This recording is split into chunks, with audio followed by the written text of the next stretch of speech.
Hello, Harry. Hi, Hagrid. Whoa! With 8 Harry Potter films, we still keep discovering new things about this magical world. Today on Collider, we're taking a closer look at the amazing Hogwarts Castle and how they made it come to life on screen in such a spectacular way. Let's get started. I love magic. The Hogwarts Castle, a legendary school of witchcraft and wizardry, is portrayed as a massive and imposing structure in the Harry Potter films. However, what many people don't know is that the stunning exteriors of this immense building are actually based on a remarkably detailed scale model. During production, the model was used for exterior shots of the castle, with the background digitally added later through advanced visual effects. Every part of the Hogwarts grounds, from the greenhouses to the owlery and the boathouse, was meticulously crafted, with no detail spared. This monumental task was undertaken by a skilled team of 86 artists and crew members, who worked tirelessly to bring the magic of Hogwarts to life. The castle was created for aerial photography and was digitally scanned for CGI scenes. One of the most impressive features of the model is the inclusion of over 2,500 fiber optic lights, which were strategically placed to act as lanterns and torches, casting light throughout the hallways of the wizarding school. The dedication to this project was so extensive that if you were to add up all the man-hours spent building, refining, and reworking the model, it would come to an astonishing total of over 74 years of hard work. There is a Hogwarts model that visitors can see at the Warner Brothers Studio Tour in England, which is a precise recreation of the one originally created by the art department for Harry Potter and the Philosopher's Stone. It's not real, the ceiling. It's just bewitched to look like the night sky. Meredith Cohen, a medieval architecture expert, shares some fascinating thoughts on the exterior design of the Hogwarts Castle. She points out that the layout of the castle closely mirrors monastic architectural designs, particularly in how the buildings are arranged around spacious courtyards, which is something commonly seen in medieval monasteries. These monasteries were often designed with a purpose, organizing different structures in a way that made the environment functional and efficient. The filmmakers intentionally combined various historical architectural styles for Hogwarts' exterior. Drawing inspiration from multiple periods of European castle design, they created a mix that feels both magical and deeply rooted in history. This thoughtful blend helps give the castle a sense of authenticity, making it seem like a place that's lived in, with a rich history that you can almost feel through its towering walls and intricate details. With these elements and details, the creators of the Harry Potter world didn't just make a visually stunning setting, but also tied the wizarding world to the long-standing traditions of medieval European architecture, giving the impression that the castle has been around for ages, full of history and memories from all the wizards who've lived and studied there. Don't you think it's a bit odd that what Hagrid wants more than anything is a dragon, and a stranger turns up who just happens? The authenticity of the school also comes from the actual filming locations around the United Kingdom and Europe.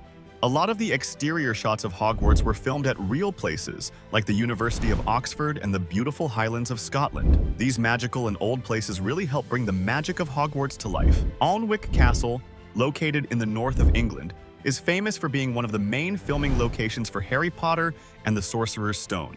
This impressive 950-year-old castle was used for the exteriors of Hogwarts, and they can be spotted in several scenes, like when Harry, Daniel Radcliffe, and his friends are rushing between classes, or when they're heading to see Hagrid, Robbie Coltrane. But what it's really known for is the scene where Harry first learns to fly a broomstick, as well as the one where he gets his first lesson in Quidditch from Oliver Wood. The staff at Alnwick Castle still love to keep the magic alive for Potter fans, offering free broomstick flying lessons to visitors. In the Harry Potter world, Hogwarts is hidden somewhere in the Scottish Highlands, and the reason no one's ever been able to find it is because it's invisible to Muggles. But in reality, they are actual places.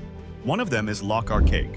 We can spot Loch Arkaig in Harry Potter and the Goblet of Fire, in the scene where Harry, Cedric Diggory, Robert Pattinson, Victor Krum, Stanislav Yanevsky, and Fleur Delacour, Clémence Poésy, are getting ready to dive into the Great Lake for the Triwizard Tournament. Another spot in the Scottish Highlands is the Glenfinnan Viaduct, which we recognize as the big bridge the Hogwarts Express crosses on its way to Hogwarts.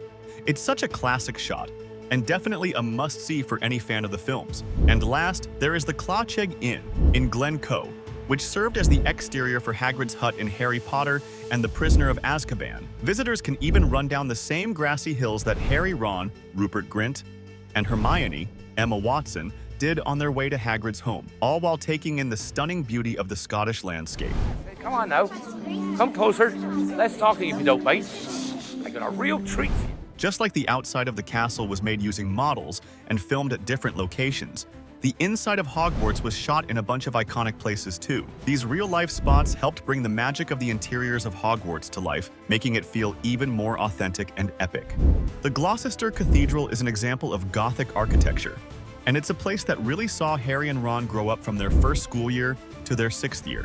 The cathedral first showed up in Harry Potter and the Sorcerer's Stone, when Harry and the rest of the new Gryffindors walked through one of the cathedral's impressive corridors on their way to the Gryffindor Common Room. The cathedral's stunning, high-ceilinged hallways also make an appearance in Harry Potter and the Chamber of Secrets, during the tense moment when Harry, Ron, and Hermione find out that the Chamber of Secrets has been opened. Fast forward to Harry Potter and the Half-Blood Prince, and we see older Harry and Ron hanging out in one of these ancient corridors. This time, though, it's not all fun and games. There's also a pretty intense scene where Snape, Alan Rickman, and Draco Malfoy argue in the shadows of the same hallways. With its rich history and breathtaking architecture, Gloucester Cathedral was the perfect place to film these unforgettable scenes. Enemies of the air, beware. You'll be next, mudbloods. The huge circular staircase we first see in Harry Potter and the Prisoner of Azkaban, which leads up to Professor Trelawney's, Emma Thompson, divination classroom, is actually a real staircase at St. Paul's Cathedral in London. It's called the Divination Stairwell, and while it doesn't move like some of the magical staircases at Hogwarts, it's still pretty majestic and captivating in its own way. If you ever find yourself in London and want to check it out, all you need to do is ask a staff member at St. Paul's for access. It's a great little piece of Potter magic to experience in real life. Completely demented, of course, and terrifying to be in the same room with him. But he's really been there, you know? The Hogwarts Great Hall is one of the many man-made sets for Hogwarts, but its design is inspired by the real Great Hall at a Christ Church College and Oxford University. The similarities are pretty amazing. Both have high ceilings, long dining tables, big mullioned windows, and of course the teacher's table at the head of the hall. Christ Church College's Great Hall also has large, fancy portrait frames hanging on the walls, which is pretty similar to the moving portraits you see throughout Hogwarts. And there's also a famous staircase at Christ Church College that fans will recognize from Harry Potter and the Sorcerer's Stone, where young Harry and the other first years meet Professor McGonagall, Maggie Smith, for the very first time. It's true then, what they're saying on the train. Harry Potter has come to Hogwarts. The magic and uniqueness of Hogwarts come from a perfect mix of European architecture and the creativity of some amazing set designers. All these elements came together to create an incredible and distinctive world that continues to captivate audiences. Every single detail, from all the buildings to the overall design, helps transport us into the unforgettable world of Harry Potter. Thanks for watching Collider. See you next time.